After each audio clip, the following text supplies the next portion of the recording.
What's going on, everybody, and welcome to another Read Aloud by Coach T. Today I'll be reading Arthur's Off to School by Mark Brown. Arthur can be watched on PBS Kids. Arthur took a big stretch. DW stretched too. Arthur went into the bathroom to wash up. DW followed him. Arthur ate his cereal in a hurry. So did DW. It sounds like DW's a copycat, doesn't it? Stop copying me, said Arthur. I'm practicing for next year, explained DW, when I go to school. That's silly, said Arthur. Is not, DW insisted. Oh, yeah, said Arthur. Well, can you copy this? He grabbed his backpack and rushed out the door.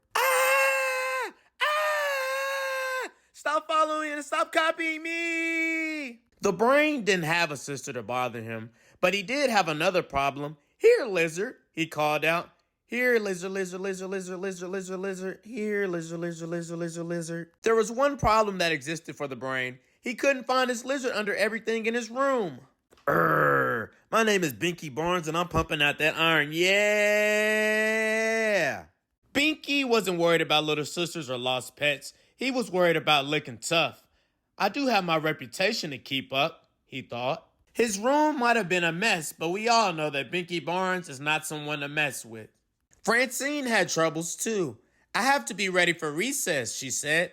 You never know what you might need. Muffy wasn't looking that far ahead. What to wear, she asked herself. Maybe something pink. I look so cute in pink. Muffy's room was fair, but she still had stuff everywhere. Buster didn't have any problems at all, but his mother did. Buster! She shouted, wake up! I ain't gonna say it again. Buster, wake up! Arthur met his friends in class. I wonder what Mr. Ratburn is planning for today, said the brain. Maybe a field trip, said Binky. A sports field trip, added Francine. Oh, no, said Muffy. My outfit's all wrong for that. Whatever happened to nap time, asked Buster.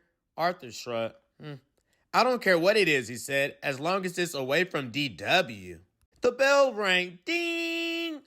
Hand in your homework, everyone, said Mr. Ratburn. Suddenly, Arthur remembered something. His homework was sitting on the kitchen table. Uh-oh. Mr. Ratburn cleared his throat. I'm doomed, thought Arthur. Mr. Reed, would you mind telling me where your homework is at? Well, I might say I am a mighty well scholar, said Buster. Arthur, get that grin off of your face. You don't even have your homework. Then he heard a knock at the door. DW was standing there with Dad. Homework delivery, she announced. Arthur rushed up to her. I'm still practicing, she whispered. Thanks, he whispered back.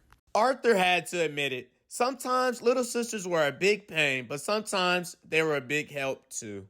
The end.